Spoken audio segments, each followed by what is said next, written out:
Hello everyone, welcome to iQuanta's YouTube channel. If you are the one who can solve all 4 LRDI sets in the mocks, this video is not for you, which means this is for everyone. So here we start with how to pick LRDI set in CAT, in Common Admission Test. LRDI is believed to be the most difficult section, and of course it is. And so how to pick it? The main thing is people cannot do all of it. Of course, that's obvious. What if we do 3 sets or 2 sets? What will happen? So first of all, let us go to the statistical analysis of previous year's DILR score versus percentile trends. तो 2023 जो last year था उसमें अगर आप देखो यहाँ से 85 percentile से लेके 99.99 तक किस तरह के स्कोर्स आए थे वो हम चेक करते हैं. By the way, across all the IIMs, all the top B schools, the minimum sectional cut off in some case it's 80 percentile, in other it's 85. तो 85 पे ही कट ऑफ आता है, सेक्शनल आता है, इसलिए वहाँ से हमने शुरू किया है. 11 नंबर, आप सोचो किसी 11 मार्क्स आए होंगे, उसके 85 परसेंटाइल आ चुके होंगे, IIM कट ऑफ तो क्लियर हो चुका है उसका, और बाकी 2 सेक्शन में सपोज 99 भी ले आया होगा तो ओवरऑल 98 आया होगा और कॉल आ गई होगी. 11 मार्क्स, इसका मतलब क्या हुआ? 4 सवाल, एक सेट. 15 मार्क्स पे 90 परसेंटाइल, 18 मार्क्स पे 95 परसेंटाइल, 99 आ रहा है 28 पे. 28 का मतलब ये हुआ 3 मार्क्स मिलते हैं हर एक पे, तो अप्रॉक्सीमेटली 9 क्वेश्चंस पे ये हो जा रहा है. ऑलराइट, तो 9 सवाल अगर आप कर देते पिछले साल, जिन लोगों ने भी किए होंगे उनका 99 परसेंटाइल LRDI सेक्शन में स्पेसिफिकली आ गया होगा. 32 पे 99.5 और 42 पे. हालांकि ये तो एक बहुत ही टफ गेम है, बट फिर भी अगर हम यहाँ भी अगर ले आते हैं किसी तरह से तो काफ़ी अच्छा होगा. 9 सवाल ऑलमोस्ट, यहाँ पे 14 क्वेश्चंस. वेल, उसके पहले क्या हुआ था 2022 में? 99 परसेंटाइल आया था 31 मार्क्स पे, which means 10 questions around, and 44 marks पे आया था आपका 99.99, अराउंड 15 क्वेश्चंस. इसका मतलब ये है कि हो सकता है कि पेपर यहाँ पे डिफिकल्ट हो गया हो LRDI का. हालांकि 2023 में कौन डिफिकल्ट था, LRDI थोड़ा सा डिफिकल्ट रहा होगा 22 की अपेक्षा. 33 मार्क्स पे आपका आया 99, which means 11 questions, and 42 that means 14 questions पे आपका सही करने पे आपका इतना आ गया 99.99, और ये आपका आ चुका है अराउंड 12 क्वेश्चंस पे. उसके पहले देखते हैं, वहाँ भी कुछ ऐसा ही था, ऑलमोस्ट सेम पैटर्न है. तो हम ये मान के चल सकते हैं कि अगर हम 10 से लेके और 15 मार्क्स के बीच में ले आए तो हमारा स्कोर 99 परसेंटाइल से ऊपर चला जाएगा.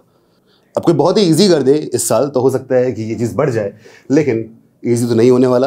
लास्ट वीडियो जो बनाया था मैंने, जहाँ बताया था कि प्रेडिक्शन क्या होगा मेरा इस साल का, उसमें मैंने कहा था LRDI डिफिकल्ट हो सकता है.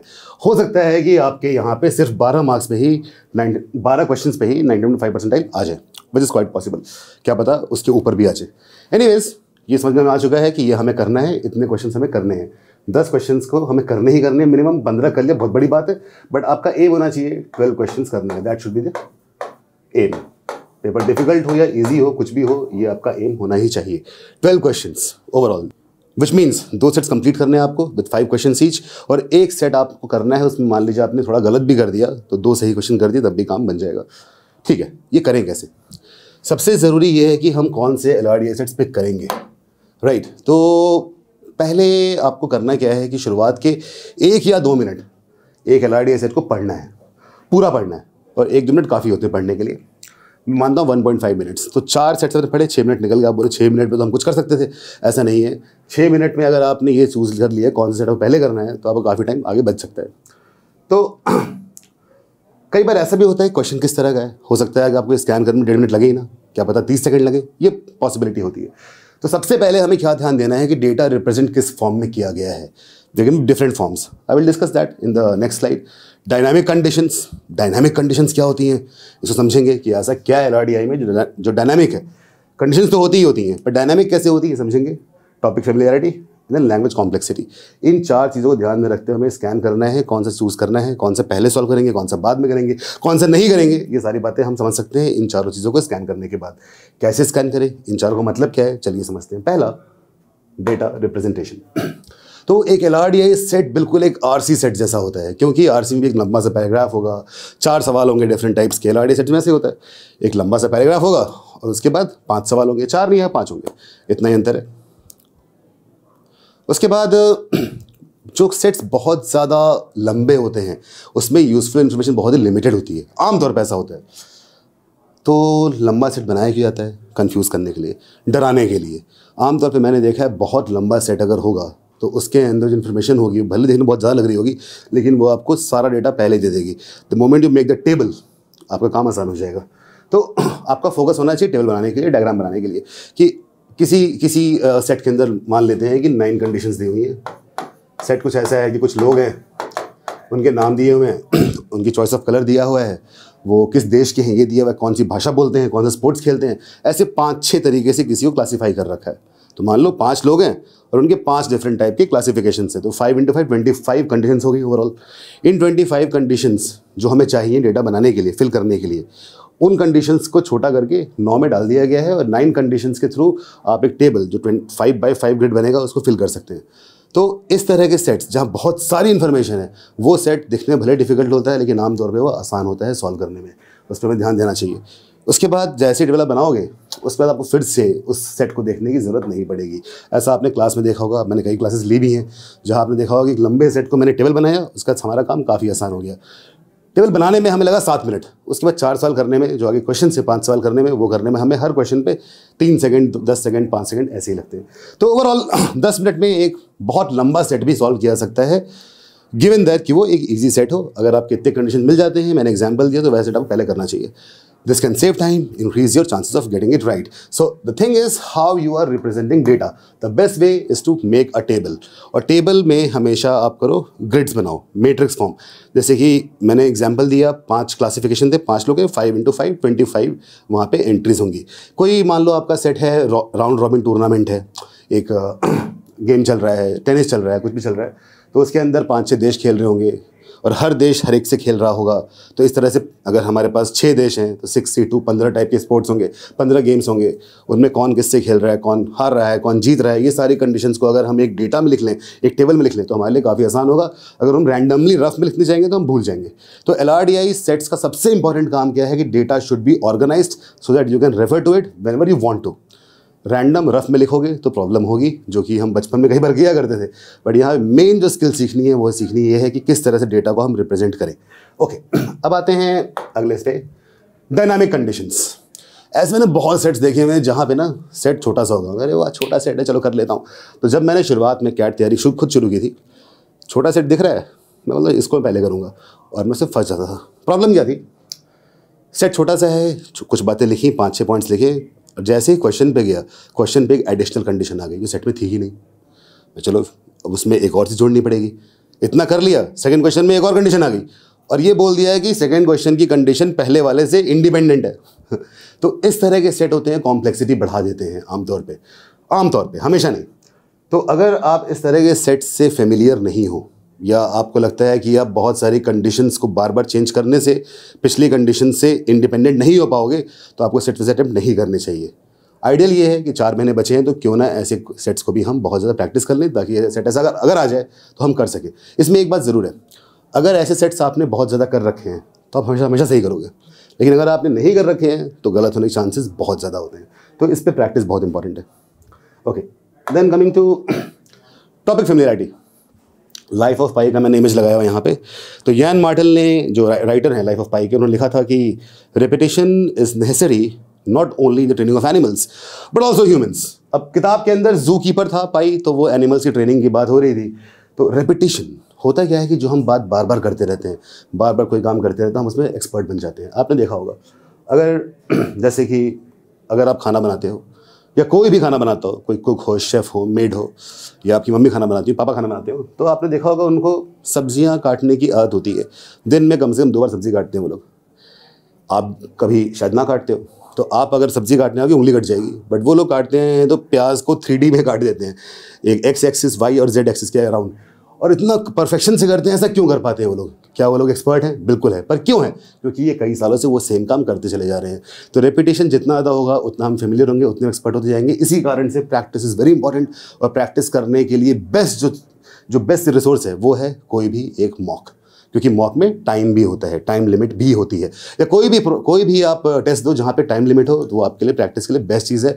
आप करते रहो उसको। 4 महीने हैं, कम से कम आप 50 से 60 मॉक्स ईजिली दे सकते हो अगर आप चाहो तो that is very important. Topic familiarity, जो फेमिलियर टॉपिक है वो सब पहले कर लेंगे। Simple. Language complexity, simpler the language the better. Even if it's lengthy there is a higher chance you will get it right. तो अच्छा, सिंपलर लैंग्वेज का मतलब क्या भाई? वो सब्जेक्टिव बात है ना।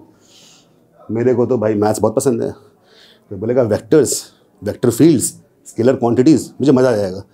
लेकिन मुझे इकोनॉमिक्स पसंद नहीं है। कोई बोलेगा जीडीपी, जीएनपी, बोलूँगा यार मुझे नहीं पढ़ना। सब्जेक्टिविटी यहाँ पे आती है। तो इस चीज़ को पहले कैसे क्लियर करें? पहली बात तो ये है कि सब्जेक्टिविटी क्लियर करना, उसके बाद यहाँ पे हम जाएंगे। Again the thing is practice a lot. जितने तरह के आप सेट्स प्रैक्टिस करोगे, जितने टाइप के, उतने ही आपकी ऑटोमेटिकली लैंग्वेज समझने की कैपेबिलिटी बढ़ती जाएगी। मैंने देखा है कुछ स्टूडेंट्स को जो कि गेम्स एंड टूर्नामेंट्स को अच्छे सॉल्व नहीं कर पाते, हालांकि बाकी सब कर लेते हैं। तो पूछता ऐसा क्यों हुआ? तो बोलते हैं कि सर हमने स्पोर्ट्स देखा ही नहीं है, आईपीएल देखा ही नहीं, टेनिस से पता ही नहीं क्या होता है। तो ये कई बार होता है कि जो हम नहीं देख पा रहे चीज़ों को, वो हमें कॉम्प्लेक्स लगना अपने आप शुरू हो जाती है। तो लैंग्वेज कॉम्प्लेक्सिटी, आइडिया तो ये है कि हर तरह सेट्स करिए ताकि लैंग्वेज कॉम्प्लेक्स आपको ना लगे। बट फिर भी लगती है अगर कि आपने सारे सेट नहीं कर पाए, कुछ नया ही आ गया, तो उस केस में you should look at the sets which have got simple language. ये सिंपल लैंग्वेज समझने में आपका दिमाग रियल टाइम में समझता है, आपको सोचना नहीं पड़ता कि इस वर्ड का मतलब सोचोगे 1 मिनट, ऐसा नहीं होगा। तो इसीलिए ये भी एक चीज़ ध्यान देने की होती है। ओके, तो ये 4 तरीके थे। और उसके बाद एक चीज़ बताऊंगा कि बहुत सारी चीज़ों में जो हम करते रहते हैं क्वांटा में, LRDI के लिए, किसी भी सब्जेक्ट के लिए, हमने, आपको याद होगा कि हम लोगों ने जिनके लिए सोचा कि जो बच्चों ने 12th में मैथ्स छोड़ दी या 12th तक करी, उसके बाद BA में छोड़ दी, ग्रेजुएशन में छोड़ दी, तो उन लोगों के लिए हमने बनाया था एक नॉन इंजीनियर्स QA प्रोडक्ट, जिसमें NCERT की 6 से 10 तक की सारी बाइट साइज वीडियोस थे, सारे कॉन्सेप्ट्स के। जिन लोगों को लैंग्वेज में कमांड नहीं है, बहुत सारे स्टेट्स में ऐसा होता है इंडिया में, क्योंकि हमारी इंग्लिश मातृभाषा तो है नहीं, तो उस केस में हमने बनाया था एक इंजीनियर्स BARC प्रोडक्ट, देखा होगा आप लोगों ने। हमने सोचा क्यों ना LRDI बना जाए। अब कमाल की बात यह है कि इस पूरे देश में जो भी लोग तैयारी कर रहे हैं या करवा रहे हैं, उन सब लोगों ने बहुत सारी चीज़ें बनाई, बट LRDI पे किसी ने कुछ सोचा ही नहीं, क्योंकि LRDI में क्या आने वाला है किसी को पता ही नहीं है, कोई फिक्स सिलेबस ही नहीं है।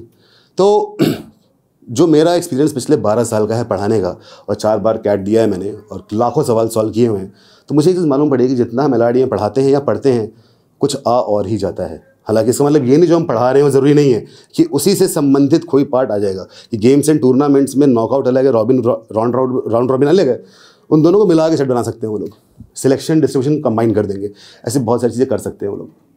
तो इन सब बातों को ध्यान में रखते हुए मैंने कुछ क्वेश्चंस बनाए हैं, कुछ सेट्स बनाए हैं बेसिकली, और कुछ सेट्स ऐसे हैं जो किसी भी टॉपिक को बिलोंग नहीं करते, वो प्योर इंटेलिजेंस टेस्ट है। तो इसको हम बोलते हैं प्यार से LRDI Inception. So this product will be a game changer in LRDI section of CAT, and this is how it looks. The LRDI Inception by iQuanta. इसके सेट्स किस तरह के हैं आपको देख के मज़ा आ जाएगा। I have tried to use lot of animations, illustrations, जो कि हमने illustrations तो हमने VRC में भी किया था, इंजीनियर्स VRC में, बट यहाँ पे हमने एनिमेशंस भी किए हैं। अगर मैं बोलूँगा ये रहा क्यूब, तो क्यूब दिखाई देगा, उसको मैं काट दूंगा तो कटते हुए दिखाई देगा। I think you are excited for that. If you are, comments में डाल देना कि हाँ एक्साइटमेंट है मेरे को इस चीज़ का, और सब्सक्राइब जरूर कर लें जरूर नहीं किया अभी तक, क्योंकि बहुत कुछ हम नया लाने वाले हैं यहाँ पे। फिलहाल उन सेट्स का मैं आपको एक टीज़र दिखा देता हूँ। Shoot out at Badlapur, designer's dilemma, the riddler of Svalbard, and many more mind bending sets. So don't wait, start preparing. 4 months are left and you can change your life after doing all of the things that we are telling you to do. Thank you. And you know what?